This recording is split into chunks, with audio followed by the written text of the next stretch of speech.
Well, the new league year is less than 3 hours away, and we'll certainly be talking about Brandon Aiyuk, his potential release. But I think that it's more exciting and relevant to discuss a big potential trade that the 49ers are trying for right now. Osa Odighizuwa, the defensive tackle of the Dallas Cowboys, San Francisco has called on him. The Fort Worth Star Telegram last night said that the Dallas Cowboys are receiving calls inquiring about Osa Odighizuwa. Two league sources say that the San Francisco 49ers are among the teams that have made contact with Dallas. Now, a lot of interesting tea leaves to examine here. One, the Cowboys have potentially a surplus of defensive tackles, and they're paying a lot of money already to the position outside of Odighizuwa. Quinnen Williams, Kenny Clark, whom they traded for when they sent Micah Parsons to Green Bay, and they just agreed to terms with another defensive tackle, Otito Ogbonia, and that, according to the Fort Worth Star Telegram, they obviously cover the Cowboys, has added more uncertainty to Osa Odighizuwa's future. Now, the start of the new league year means that all teams must be under the salary cap. Like officially, your top 51 by rule has to be under the limit. As I speak right now, the Dallas Cowboys are currently $3.3 million over the salary cap. So they're going to have to find a way to restructure some salary, shed some salary. And here's where things get very, very intriguing. The Cowboys have restructured a number of players' contracts to open up 2026 salary cap room. They have not yet restructured Osa Odighizuwa's contract, even though they recently sat down with him and his representation at the NFL scouting combine to discuss a restructure. So when you don't restructure a guy, that usually means that you're leaving the door open to trading him. And I'll explain by taking a look at Osa Odighizuwa's contract. Now, the need for the 49ers is obvious. The desire for the 49ers here is obvious. They were even willing to get into a bidding war with the Tennessee Titans for John Franklin Myers. He ended up going to Tennessee for $21 million annually. Osa Odighizuwa in this 2026 year is due a $16.25 million base salary. Now, the Cowboys gave him a $20 million signing bonus when they gave him this bigger contract, 4 years, $80 million just last year. The $22 million signing bonus, that prorates against the salary cap. So Dallas would owe 4 times 4, $16 million in dead money if they traded Odighizuwa. But there still is a large base salary number this year that seems to be manageable for the 49ers because they were willing to pay, I would assume, close to $20 million for John Franklin Myers, an older player. Odighizuwa is going to be 28 this season. He's 27 right now. But since that base salary has remained intact, the Cowboys have not taken it and turned it into an option bonus.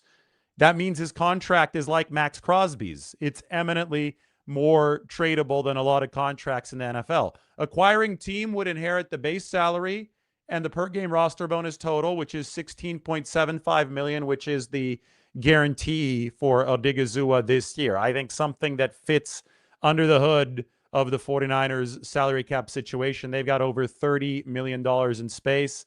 I think it's obvious why they would want a player like this. If you want me to go through some of the appeal, 2 years ago in 2024, Osa Odighizuwa ranked number 4 in pass rush win rate amongst all defensive tackles. He had 60 pressures. I mean, he had top 10 numbers when it came to rushing the passer from the interior defensive line across the board. This past season, he was number 11 and number 14 in those ranks. But in 2024, he had Micah Parsons taking up some attention on the edge.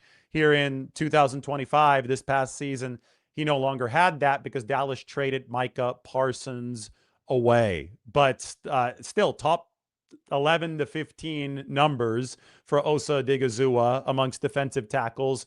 The 49ers finished dead last in the league in sacks. They finished last in the league in sacks and quarterback pressures from the defensive tackle position, where they've got a bunch of run stoppers right now. This is why they were interested in John Franklin Myers, who brought who is, well, he's not going to bring it to the 49ers, but he brought an extremely athletic, explosive edge rushing presence to the Denver Broncos. Now he's going to bring it to the Tennessee Titans and Robert Saleh. Somebody like Osa Odighizuwa is also going to bring a very explosive presence. Take a look at his relative athletic score. This fits the mold of the type of pass rusher that the 49ers are going to want in their 4-3, with adaptability, of course, to run some five-man fronts. Now, Matt Eberflus, who's now on the 49ers staff, he's the primary assistant of their new defensive coordinator, Raheem Morris. He was the DC of the Cowboys last year, so he coached Odighizuwa. And you could see that he's a smaller defensive tackle, which the 49ers are okay with because they already have two guys of over 320 pounds in Alfred Collins and CJ West. They need some of this explosiveness for the pass rushing. And Odighizuwa can move very quickly in the short shuttle. That is an elite short shuttle. Well, great, I guess. The elite explosion grade, though, moving forward with the vertical jump. 31 and a half inches for somebody who weighs over 280 pounds is damn impressive.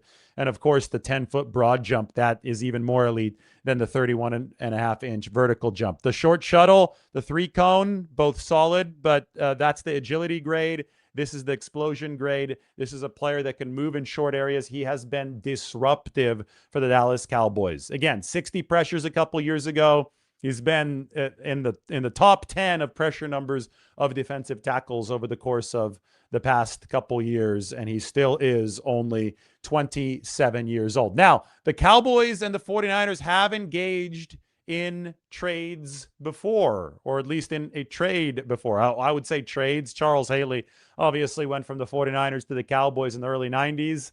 A lot of regret on San Francisco's end for that, but Trey Lance, 49ers were able to trade him in 2023 to the Dallas Cowboys, and not a whole lot of regret on the 49ers part there. They got a 4th-round pick in return for Trey Lance, and they used that on Malik Mustafa. So Lance essentially turned into Mustafa. I think that's a very, very good return for the 49ers, and it does illustrate that San Francisco and Dallas are on trading terms.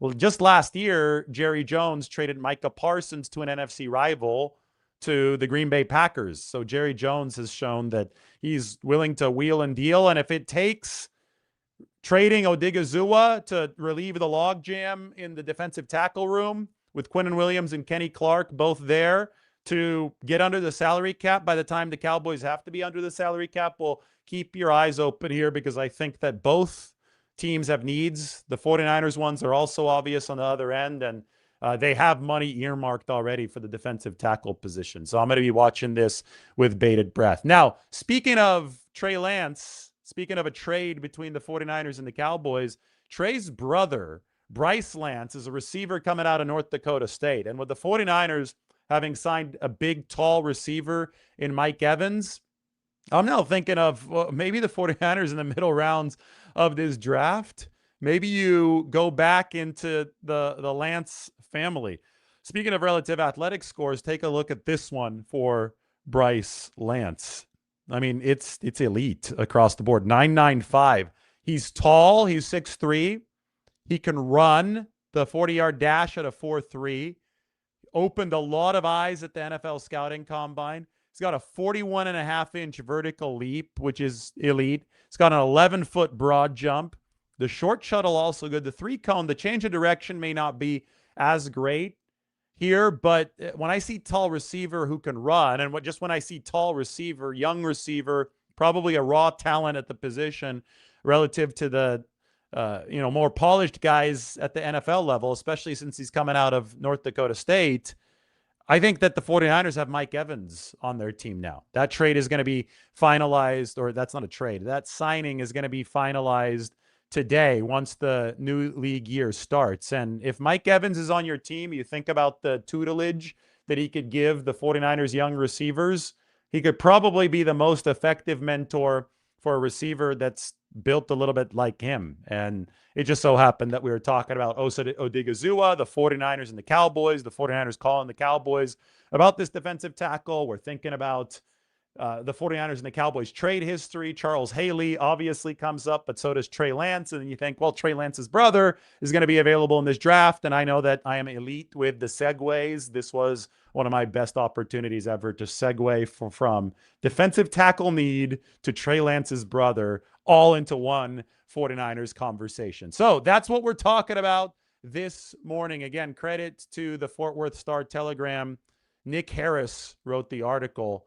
You could see it up here on the screen if you want to go check it out. Dallas Cowboys receiving trade calls for veteran defensive player, and that was for Osa Odighizuwa. So go ahead and search that and check it out. A lot of good, just a logical path of Cowboys intel in there, which suggests that they may indeed be willing to trade Osa. Now, the 49ers are armed with a decent amount of draft capital. The fact that they restrained themselves in free agency last year has meant that they got 3 fourth-round compensatory picks in this cycle, and that could be the 49ers' ammo to complete a trade like this. You've got Osa under contract as the Dallas Cowboys through 2028. So 3 seasons. You get 3 seasons of Osa Odighizuwa.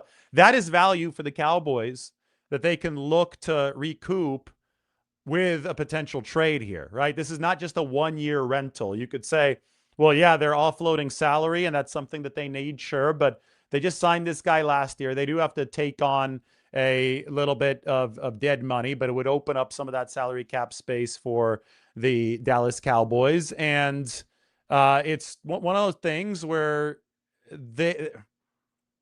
business could be business in this case, right? And the 49ers could help the Cowboys alleviate a need while the Dallas Cowboys could help the 49ers fill in that defensive tackle position. I'm certainly excited to see what happens. Now, this could also be a trade that is executed a little bit later on. The Cowboys could open up some of the salary cap space that they need to with another move outside of Osa Odighizuwa. But then after June 1st, there would be more salary cap space that could be staved off dead money-wise until 2027, and they could actually open up more in 2026.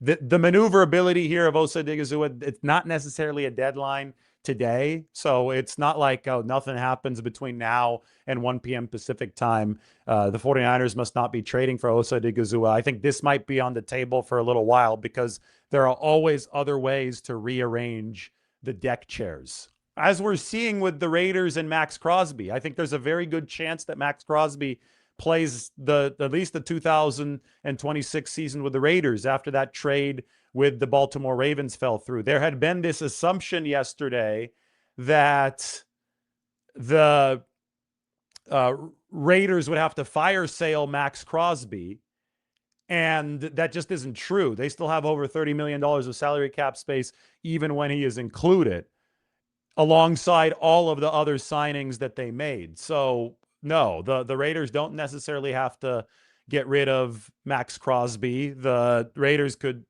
hold on to him along with all the other free agents that they got it in this big spending spree over the past couple of days. And obviously realities around the league have shifted drastically with the news from yesterday where the Ravens said, no, Max Crosby is too much risk to take on. We don't like the physical.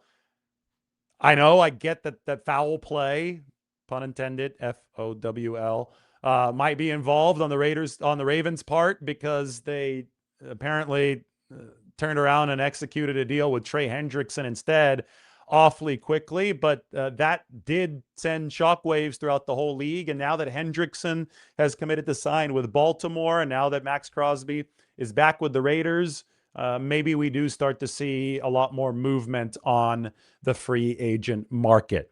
To summarize some of what's happened so far in free agency for the 49ers, why don't we open up the 90-man roster? You could check out the video from yesterday. There were several of them, but late last night, I covered the addition of Brett Toth, offensive lineman who has developed nicely over the years under Jeff Stoutland with the Philadelphia Eagles. 49ers directly addressing questions at that left guard position with Brett Toth, who started some games at left guard and played well this past season for the Philadelphia Eagles. Product of Army, went to the military academy in West Point, ran a whole lot of triple option there, almost exclusively a running offense at Army, and triple option makes those offensive linemen run and stretch to the perimeter. 49ers love that for the outside zone, but he's developed into a good pass blocker over the years. And I think if the season started today, Brett Toth might be the 49ers starting left guard. Apparently 95% of his one-year deal is guaranteed. I think the 49ers anticipate him making the roster, the 53-man for sure. Now, whether or not he starts depends on if the 49ers bring back somebody like Ben Barch. If they do, as I predict, Barch probably will start at left guard and Toth would be depth, kind of like Trent Williams. If they bring back Trent Williams, as I predict that they will, with an amended deal, Vidarian Lowe will be the backup. So the 49ers have gotten better at both, or at two backup offensive line spots through the first 2 days of free agency, or the legal tampering window, with Vidarian Lowe and Brett Toth. And, there was a lot of people kicking and screaming saying that they wanted the 49ers to invest in the offensive line. Well, they have invested in the offensive line because depth is extremely important there. I will maintain that you need at least 7 quality offensive linemen. And the 49ers, maybe they have 8 workable offensive linemen if you include Austin Pleasance. He did a decent job for the 49ers last year. I think that is what you need when you try to run to a Super Bowl. So those were 2 of the moves the 49ers made. They added a veteran pillar in Mike Evans. I call him an A-list pillar because it is a future Hall of Famer. Mike Evans, perfect fit for that X-receiver position. Are they taking a little bit of a gamble? Of course. They're going to need him to stay healthier than he did last year. But Mike Evans was also a pillar of durability for 11 straight seasons to open his NFL career. Those 11 straight seasons were 1,000-yard seasons for Mike Evans. In fact, the only 2 receivers in NFL history to rack up 1,000 receiving yards in 11 straight seasons. And Mike Evans did it from his rookie year all the way to year 11. Jerry Rice and Mike Evans. So you can't just look at 2025 where he had the hamstring and then he had the broken collarbone. And he came back with a vengeance. Big game against the Atlanta Falcons. I think it was 13 catches, well over 100 yards for Mike Evans coming off of the collarbone. You can't just look, though, at this past season. You have to look at the larger track record. So those are the additions so far. Evans, Vidarian Lowe, Brett Toth. The 49ers also re-signed Garrett Wallow yesterday. They currently are at 64 slots taken of the 90-man roster. That leaves the 49ers with 26 slots still left to take. This already does not include Brandon Aiyuk. I don't have Brandon Aiyuk on this depth chart. So even when they do cut him, if that is what happens today, still 26 slots open, but they will get those $6.3 million in 2026 salary cap relief when, and I guess I should say if and when, they do release Brandon Aiyuk with that post-June 1st designation. So there you have it. Also, what this ties into the Max Crosby situation. Remember, the Cowboys are out of the Max Crosby trade talks now. But go back to those, and Baltimore, the offer that was eventually accepted by the Raiders was 2 first-round picks. Number 14 in 2026 and a first-rounder, whatever they own, next year in 2027. The Raiders wanted that 2027 one really bad, so they accepted that offer. The Cowboys had the second best offer, and it was a first-round pick in 2026, a second-round pick in 2027, and an impact player. The Fort Worth Star-Telegram article strongly implies that the impact player was Osa Odighizuwa. Doesn't certainly say that, but it strongly implies that the Cowboys were willing to trade the explosive defensive tackle Osa Odighizuwa to the Raiders as part of a package for Max Crosby.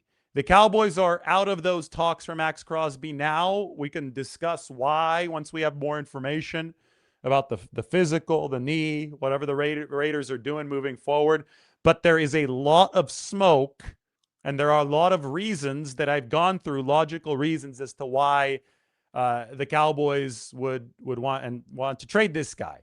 And sometimes when there's smoke, there is fire, and there is a direct report from two sources saying that the 49ers have called on Osa Odighizuwa. So wouldn't that be wild? Something that is peripherally tied to the trade of Max Crosby that didn't happen. Now the Cowboys are out of that. What if it turned into a big deal trade for the 49ers? If the Cowboys really do want to get rid of Osa Odighizuwa for salary cap purposes, because they've got this log jam at the defensive tackle room, because they've already tried to get rid of him in a trade for Max Crosby, but now are looking for another suitor. I mean, if that all does end up coming to fruition, well, then we'd have our third very significant 49ers Cowboys trade of history. Charles Haley, Trey Lance, and then Osa Odighizuwa. But we'll see. I'm sure other teams are interested too. All I do know is that this is a 49ers need, and they do have Matt Eberflus on their coaching staff. He was the Cowboys defensive coordinator last year.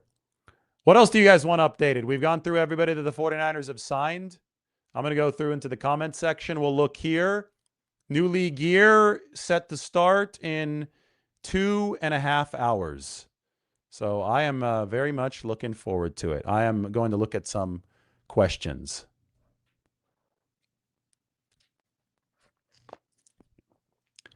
Noah, I'm not going to put your message on the screen, but you're a moron.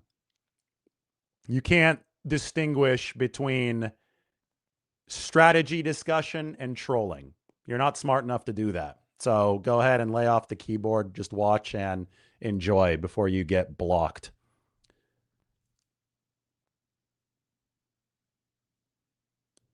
So he's saying that Osa, part of the worst defense in NFL history. Yeah, but he's not the worst defensive tackle in NFL history.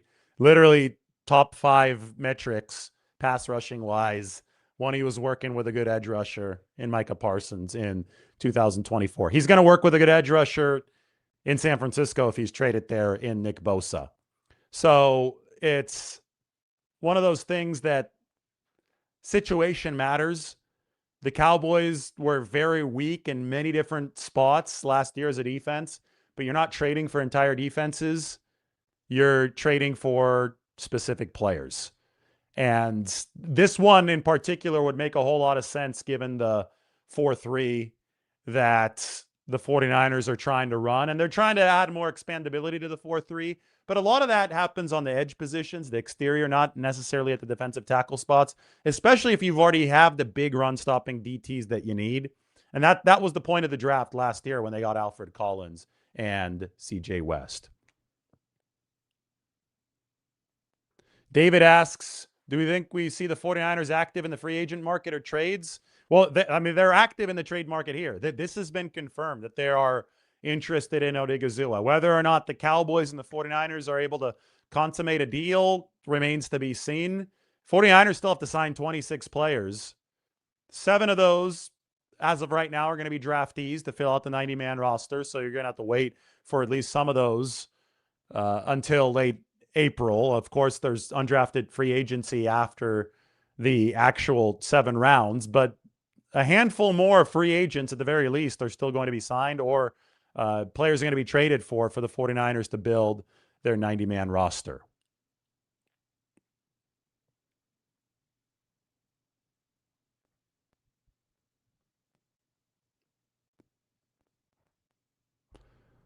Bosa and Osa would be funny. I didn't think about that until now. But Osa played his best football with Micah Parsons. So Osa with Bosa, yes, similar kind of dynamic. If you've got a edge rusher that is occupying double teams and just taking up defensive attention in general, you have better numbers, more advantageous numbers on the inside. And somebody that's really explosive, and this is why, the 49ers are looking for a smaller, more explosive pass rusher to finish their defensive tackle position, because you already have 2 big bodies that I think you really need in this modern game to stop these run offenses to clog up double teams, but they already have two really big run-stopping bodies in Alfred Collins and CJ West.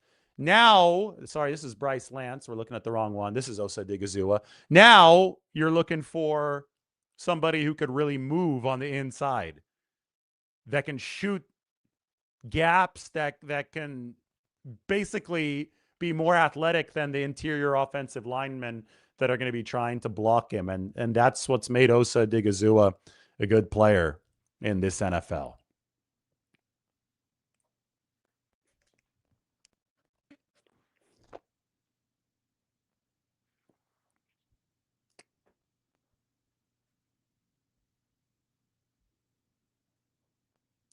I wouldn't hold my breath for Max Crosby, guys. You know, the truth of the matter here is if the Ravens, we have to evaluate, and I'm sure we'll find out a little bit more over time. There's two sides of the story out right now. Did the Ravens get irreparably spooked by the physical? We know that Max Crosby was coming off of the torn meniscus. Or were they still shopping even after verbally agreeing to the trade with the Raiders? And did they find that Trey Hendrickson wanted to join them, and then they were looking for any excuse to back out of the trade? If it's the latter, if they weren't really that scared by the physical, but they used it as an excuse, and the timing of this doesn't look that great when it comes to that for the Ravens. If it's the latter, well, then Max Crosby can probably still be had at a high price, right? The Raiders can still sell him at a high price. And if that's the case, then the 49ers might have trouble outbidding some teams because their pick in the first round is not until number 27. Now, if the physical really did truthfully scare the Ravens, and they just happened to miraculously pivot to Trey Hendrickson as quickly as they did, but if that physical did scare them, it's probably going to scare other teams. And if it scares other teams, you start to wonder, and you have to wonder, would the 49ers be out of their minds to send valuable draft capital over for somebody who might not stay healthy? I mean, the 49ers have had major health issues to A-list players of their own. So I don't know what the truth of this is. It probably lies somewhere on a spectrum between the two extremes. And we will learn over the next weeks, months, maybe even days, but we'll learn if Max Crosby still is tradable. We'll learn maybe the Raiders, I mean, they have enough money to keep him. A lot of people mistakenly were saying, and I'm glad I didn't say this because it didn't make any sense yesterday, but I was scouring Twitter yesterday after I did my live on the Max Crosby thing. Everybody's like, oh, great. This is awesome. The Raiders have to fire sale Max Crosby now. They're desperate to get rid of him because they don't have enough salary cap space after signing all these guys to hold on to Max Crosby. Guys, I don't think you realize how much salary cap space the Raiders had to begin all of this. They had well over $100 million. They have plenty of money to hold on to Crosby and sign all of the contracts that they committed to over the course of the past 2 days. So the Raiders don't really have to do anything. Now, would it be great for their long-term financial future? Probably not, but they've already signed so many guys, and Max Crosby is a good enough player. If they believe that he's going to be available this year, then I think they could shoulder it, and they could try to make a run for it this year. They could give Fernando Mendoza a good lineup around him for his rookie season, and that might be what the Raiders decide to do, especially if there are long-term concerns about Crosby's knee.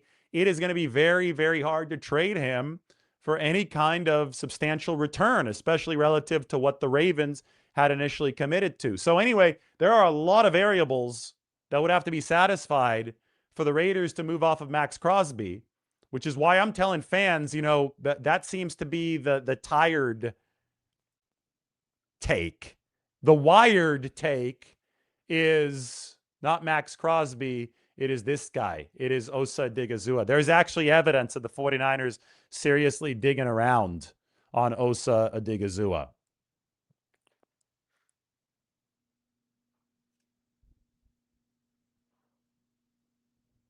How would I rank the 49ers roster needs at present? Well, let's get the roster out.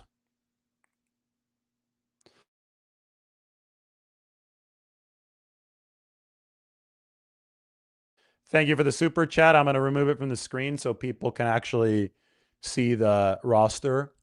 Quarterback, they're strong. Running back, I firmly believe, I'm just going to go through position by position. Ranking it doesn't give you any new insight. I'm just going to tell you where I think 49ers could use another player. They might like Jordan James more than we realize from the outside. And who knows, maybe Isaac Guerrero has something nuanced in the tank, although I wouldn't count on it. But with Jordan James, if he can catch the ball out of the backfield, he could have good ball security. Maybe he's who the 49ers are looking at as running back 2 this year. He finally got into a game at the end of the blowout against the Seattle Seahawks there at the very end for the 49ers. But I really believe that Christian McCaffrey, who's coming off of a career high 413 touches, I really, really believe that Christian could use somebody who can take some pressure off of him in the pass game. Mike Evans has filled the massive need that the 49ers had at the X receiver spot. He gives you good blocking, gives you big body, he gives you dig and in route and 9-route separation ability. He can beat the press coverage. They really needed Mike Evans to play the X so that Ricky Pearsall could move to the Z. Now, do the 49ers have a need for another wide receiver? Sure. I think that as of right now, Jordan Watkins and Jacob Cowing are going to battle things out for the third wide receiver spot. DeMarcus Robinson is going to be a multifaceted backup for the 49ers. But you can either add a burner, Darnell Mooney is still out there, or you can draft somebody, or you can do both. You could really stock up the receiving room if you are the 49ers. So I don't think you could ever have enough of these guys. And that's what the injury situation for San Francisco has taught us over the past few years. Then you move to tight end. George Kittle's coming off the Achilles. Yes, I think you could bolster that position with a veteran. Do the 49ers think the same way? Do they think a rookie would be enough through the NFL draft? I don't know, but that's definitely one that we have earmarked. You've got to take care of the Trent Williams contract to make sure everything is fine and dandy at left tackle. 9 days from now is when the $10 million option bonus is due for Trent Williams. You have improved the offensive line with 2 depth pieces that if things go the same way they have in recent years, you're going to need both Vidarian Lowe and Brett Toth in 2026. But you mainly need health from Dominic Pooney. I think they still need to add a starting left guard because it can't just be Brett Toth. I think he's a depth piece that could start. He played 336 snaps for Philly last year, but at least add Ben Barch and have Brett Toth be the health insurance for Ben Barch and then move from there. Defensive line, I think this is near the top of the list, and that's why we're talking about Osa Odighizuwa. You need a pass rushing defensive tackle.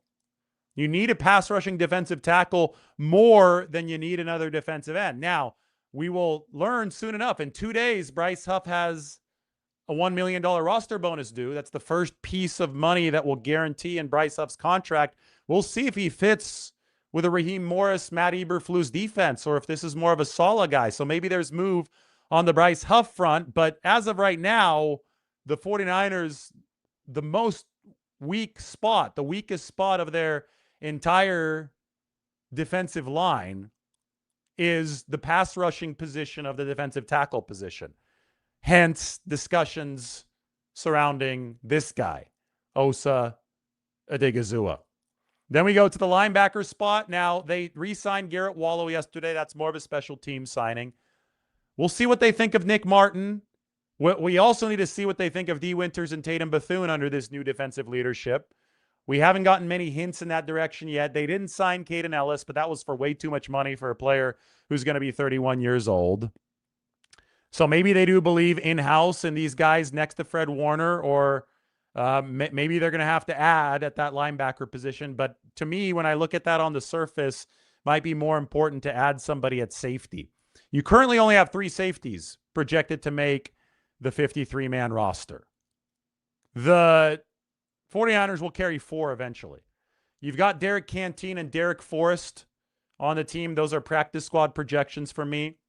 I personally think the 49ers are okay at cornerback.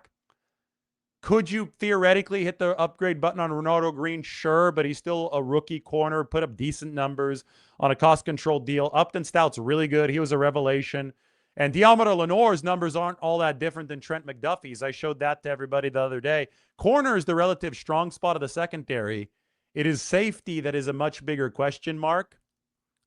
And we'll see how the 49ers proceed filling out that fourth spot at safety. Also, you need to add a punter and maybe a return specialist, because right now Junior Bergen is slotting in as that return specialist. So there still is quite a bit to do if you are the 49ers, and you can rank the needs yourself, but that should set a decent table for you. Mike has another Osa Odighizuwa 2025 rankings chart. These are always fun. And this was, keep in mind, this is without Micah Parsons, who was traded to the Green Bay Packers before the season began. Odighizuwa in 2025, 6th in total pressures amongst defensive tackles, 2nd with 20 QB hits, 19th in hurries. The pressure rate, I believe, was somewhere between number 11 and number 14. So I wouldn't say that he was an elite defensive tackle, but he was a very good pass rusher this past year, and a lot better than whatever the 49ers had rushing the passer from that defensive tackle position. And yes, Sky Moore is headed to the Green Bay Packers. A couple other signings happened yesterday of 49ers free agents. We can actually fill this in because I haven't had a chance to do this yet. This is a list of the 49ers free agents. So far, Austin Pleasance has re-signed. He was an exclusive rights free agent. Chase Lucas did not receive an RFA tender, likely won't be back. Same with Kalia Davis, speaking of the defensive tackle position. Kendrick Bourne signed with the Cardinals. John Weeks, the long snapper, re-signed with San Francisco. Sky Moore, finding him here, is going to be signing with the Packers. So we can go ahead and put that into the free agent tracker. Jordan Elliott is going to be joining the Tennessee Titans following Robert Saleh. That is not much of a loss for the 49ers. He was not a good pass rusher, so their interior pass rush does not get worse. In fact, it probably can only get better since they lost or are losing Jordan Elliott. But we will denote that right here in the free agency tracker. So still a lot of free agents out there across the whole league, and the 49ers pending free agents remain unsigned as well. It is an exciting day coming off of the hypercharged news yesterday that featured the Max Crosby trade reversal leading up to the start of the new league year. There also is Mike says Jordan Elliott also wasn't a good run stopper, so he really wasn't good at anything for the 49ers. Although he did get his hand on a field goal. He blocked the field goal against the Cardinals that Diamondo Lenoir took back for a touchdown in 2024. That was a game San Francisco ultimately lost. But new league year is going to be starting here in just over 2 hours. We're going to have plenty of video content for you throughout the course of today. And the next move the 49ers make might be the release of Brandon Aiyuk. We're going to have video coverage, wall-to-wall video coverage of that if it does indeed happen. I will show you guys a little table setter, a primer, if you will, just in case it does. But make sure you hit the subscribe button and are ready when the new league year starts at about 1 p.m. Pacific time, or exactly 1 p.m. Pacific time. But be ready then for coverage. If the 49ers do execute a move that obviously will draw a lot of attention from the media, this is what will happen. They'll open up $6.3 million of 2026 cap space, so they'll be at about $36 million, assuming no other moves happen before then. They'll escape over $85 million of financial commitments to Aiyuk over the next 3 years, and they'll incur $8.3 million of dead money this year, all the money that has been paid but deferred against the cap. Not all of it, but the early portion of it would hit now because everything else would be staved off past the June 1st release. Aiyuk would officially end his 49ers tenure having earned $48.1 million over the 2 seasons since he signed a contract worth up to $120 million. So it'd be something like $7 million a game. A lot of money per game because he only played 7 games for the 49ers in 2024.